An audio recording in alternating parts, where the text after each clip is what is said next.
Yo, what's poppin', Logang? And we're at the final rant of 2023. In 2 days, as of recording this, roughly, tomorrow's the final day of 2023. And I'm excited. I'm excited to, start the new year, have a clean slate. I have my plans for the next year in order. I haven't done much of anything for the past, 10 days, just because I was taking my winter break. But there is one last rant I have to do. So without further ado, this one comes from KD Pack, who says, "I keep on sinning, but I once again humbly request that you give me your thoughts on one of my vids, particularly my Zetsubou Sensei vid, since you've seen it. I used this picture of Ika Musume shrugging a lot, and it was only after typing this out just now that I realized that was definitely subconsciously inspired by your shrugging Toru edits, not tugging Shoru. I swear I'm not trying to copy you. I just love that image. Let me know how you feel, though. A few notes on just the way that the rant is requested. First of all, it's fine. Have me watch as many of your videos as you want, even if they're long. So long as they're not 2 hours, 45 minutes long, aka like my Tomazaki video, you're good. The Zetsubou Sensei video is 8 minutes long. That is not... I literally just knocked it out, right now. I was like, you know what? Let's get the KD Pack video watched down the hatch, get the rant out. It really wasn't that much of an inconvenience. AniTube is what I'm passionate about. I like watching videos about it. Secondly, yeah, I mean, using a shrugging anime image definitely isn't copying me whatsoever. So yeah, that's fine. It is a cool image. But anyway, on to the video itself. I will say, I feel like having seen Zetsubou Sensei actively probably made the video worse for me. Because with your Umineko video, my main complaint was that it seemed a little surface level and a little like it didn't get into the heart of what Umineko was about, but that I still enjoyed it because it really sold me on Umineko as something I should, consume. And since I haven't partaken in any Umineko as of today, watching that video really made me think, I probably should partake in some Umineko down the line. But for this video, I've seen Zetsubou Sensei seasons 1, 2, and I think it's Goku Sayonara Zetsubou Sensei. It's the OVA after season 2, and then there was another OVA after season 3, which ended up being the end of Zetsubou Sensei. And yeah, I've gotten up to that point in the show, and my overall thoughts on it are I really like Season 1. Season 2 is where it gets a little too repetitive for my liking, because part of the joke with Zetsubou Sensei is that it's the same joke each time. It's sort of like, and this is a weird comparison, Phineas and Ferb, how the point is that they're doing the same formula for each and every episode, and in this case, chapter of the manga, but that it's hyper-aware of the fact that it is formulaic, and is riffing on the formula continuously. And in having that awareness, it is seen not as lazy, but as trying to do a specific type of comedy, and in this case, it's iterating on this same formula each time. And the basic idea of the formula is that Itoshiki will say, "Hey yo, this thing in society, it's bad, it's a reason to kill yourself." The one that I remember most vividly, because it's the first one, is naming rights. You can only get named after stuff if you're a famous person or you shill out a ton of money. This shit sucks. And it's in response to Fuka, I'm pretty sure it's Fuka Kafka. I might be messing that up. I know her last name is Kafka. But anyway, or at least one of her names is Kafka. But, she starts naming the trees, and he's like, "Hey, yo, you can't do that. Society's got naming rights. It's putting me in despair. I want to kill myself." And, yeah, that's it's some iteration on that. And furthermore, to make it even more repetitive, each character has their own thing. And there's so many layers to Zetsubou Sensei. And so, God, there's so much that you can talk about Zetsubou Sensei, so much that you can dive into, that watching this video to me felt very underwhelming, because it was nothing like what I would say about Zetsubou Sensei. And I know that's partially based on us just having different perspectives and being different people, but at the same time, that's what I connect with Zetsubou Sensei over, and what he discussed in the video isn't really what I like the show for. And so, his main point, KD Pex, is that Zetsubou Sensei has a unique atmosphere brought about by the mix of the show's depression and darkness, juxtaposed against the hilarity. And he does make an interesting point insofar as explaining that the show often uses horror imagery, and he shows that shot in the ED of its OCD girl, I forget her name, having just murdered a bunch of people, presumably in a bout of She gets more psychotic as the series goes on. Like, I remember in the first season thinking she was kinda cute, because she just wanted to... there's this one bit where she just wants to clean up everyone's houses for... I'm pretty sure it's spring cleaning, because she's OCD, she needs everything to be neat and orderly, and so just once a year she goes around to all these houses and clean them up, and we're like, oh my god, that's so cute. And then in the second season she's ready to murder if things aren't perfectly in order, and I'm like, oh oh, you had this side to you. And that was foreshadowed in the first season's ED. And he does make that point very briefly. What I was very surprised he didn't bring up is the show's color palette, because I think that is one of the boldest choices it makes. And really, overall, the visual presentation of the show, I think, is a big reason why it has the vibe that it does, and why I would vastly prefer the anime over the manga. I'm assuming I've only read the first chapter of the manga on a whim, just to see how it, held up to the anime version. But the anime... it has an extremely desaturated color palette. Like, people's faces, they aren't just white in the sense that they are light-skinned. They are, like, pure blinding white. Because the color palette is just devoid of color for the most part. It's very, very desaturated, and it's for a comedy show. And that constant juxtaposition is a big part of why the show feels... uncanny, but in a good way. And there's another thing, I don't know how to articulate this quite yet.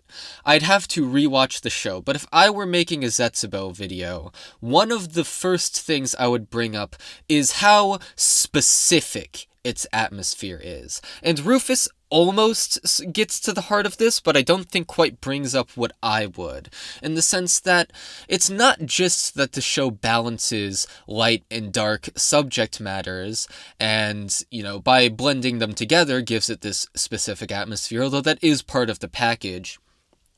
It's not only the specific ways in which it is parodical and the specific ways in which it is dark, but also the sort of surrealist vibe that the show has because of Shaft's directing, where, like Rufus mentions in the video, the chalkboard is constantly showing just stuff from 8chan message boards. There are also images of Maidax. I originally said Jun Maeda, but and I had to cut out me looking up who the actual person behind it is, because Jun Maeda is definitely not fucking Koji Kumeta's assistant.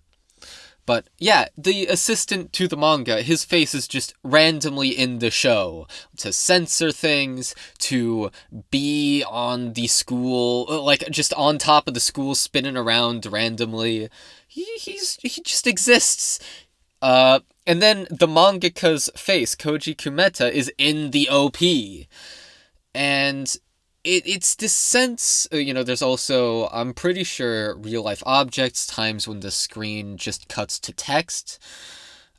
it feels very surreal in a subtle way, and it gives it this just such a specific atmosphere. It's very similar to how I feel about Bake Monogatari, specifically Bake more than any other Monogatari, where it's so specifically surreal in that classic Shaft way that I feel went away with some of their more recent shows.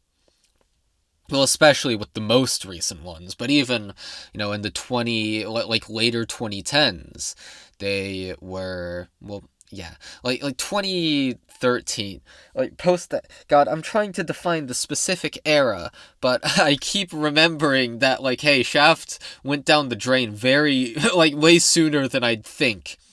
They've had their issues for a while. But yeah, it's a very specific vibe that it has and that I find interesting.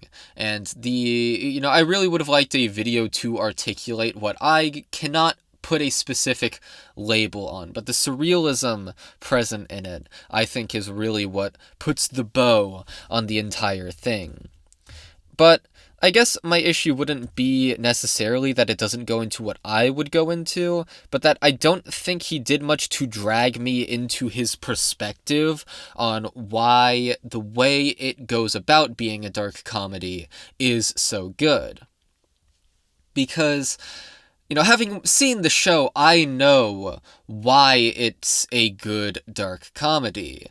Most specifically, the thing that I think it has that no other show has is its atmosphere, and especially a lot of its sarcasm and parodical, satirical nature. The entire show is a satire of, and this is very topical to when it came out, but the visual novel adaptations where each girl has a unique moe trait. In Zetsubou Sensei, the characters are, first of all, not really characters. They don't act realistic at all. They have a single defining personality trait, and they're all negative. Most of them being either mental illnesses, or that they're a stalker, or that they're an illegal immigrant and a child. So obviously you wouldn't want to date that. And it's just putting, one of them has OCD. And the only one who really has positive traits in the traditional sense is, Kafka, and then one of the really weird ones. This one's extremely oddly specific, but there's a girl who always looks like she's being abused because she likes animals. I don't really know what's up with that girl or why she specifically needed to be such a big part of the show. Whatever. Her gimmick is so specific. Even though the episode that introduces her is fucking hilarious because Itoshiki thinks that she's being abused and there's this whole thing. And fucking the Hikikomori girl, who's my personal favorite. I love her to bits. She's adorable and also believably a Hikikomori. And in doing that, first of all, it sort of lambasts how shallow the characters are, and second of all, shows how, basically turns the entire thing of having a unique moe trait on its head by having them all have their own unique negative trait, and also by having them all look extremely similar. With a few exceptions, they all look basically the same. Oftentimes they are difficult to distinguish from one another because of the way the characters are drawn, and they all have the same hair color, similar hairstyles oftentimes. There's also another girl whose entire thing is that she's the only normal one among them, which is fucking hilarious. And I think that entire aside, it's such a specific way to contrast against the darkness that the show presents of being highly parodical and also surreal. There's a lot to dive into when it comes to Zetsubou Sensei. I think it is a very dense show to talk about, even if it is, by its nature, repetitive and episodic. This rant so far has been more about the show itself than the video. So I will say, your editing is getting better. I liked the presentation of this video. I liked how when it cuts to your face, which by the way, Rufus face jump scare, I was extremely startled when I saw it. I was like, holy shit, wait, he's showing his face. There's this dude in a ski mask behind him, just it's never acknowledged. He's just there as an Easter egg. I thought it was fucking hilarious when at the very end, when you're saying, hey guys, video's up, you like put your head down for a bit, and the guy the guy in the ski mask is right behind you, and you realized he was covered up exactly by your silhouette. Not silhouette, but like your figure at the foreground of the camera. It's very fun visual humor. I enjoyed that. But I guess what I was really looking for was something that went a bit more into the weeds of Zetsubou. And also, here's an interesting point I have, because I'm not sure if you knew who this video was for exactly. Because the video on the because it's such a short, quick analysis of Zetsubou, I was thinking, okay, maybe it's for people who are just getting into the series or who need it recommended to them. The video's thumbnail even posits that it's a forgotten anime, which I wouldn't necessarily say is true, but, YouTube clickbait. It makes sense. It's not exactly in its heyday, I will say. It's relatively unpopular compared to more contemporary shows, but of shows from its era, it is relatively well remembered. But for a show that's forgotten and that the video is acknowledging as forgotten, once again, within the context of how it's presenting itself, at the same time, it spoils everything. And luckily, I knew about the spoilers coming in, but it spoils the final 10 chapters of the manga. And to me, for no good reason. Because you just sort of mention, hey, yo, Itoshiki Kafka. And isn't it kind of poetic that it ends? But at the same time, I don't think it was really justified by what the video was about, per se. At least justified enough for me to understand why you would do it. Because, to me, the video, it seems like something meant to get people into Zetsubou, in the same way that Umineko video is meant to get people into Umineko. But because you spoil the twist, it's very... I just don't know who it's for. So yeah, sorry I was a bit more negative this time around, but I also spent the majority of the rant just talking about the show, because I do like, at the very least, the first season of Zetsubou Sensei. One more note before we end. I did like your praise of the OPs and EDs. Zetsubou, my favorite anime OP of all time is the final Zetsubou OP. It's just this 3-minute odyssey of schizophrenic visuals. It's so perfect. I love it. You all should go watch it. It's brilliant. Anyway, that's it. Final rant of the year. See ya, guys.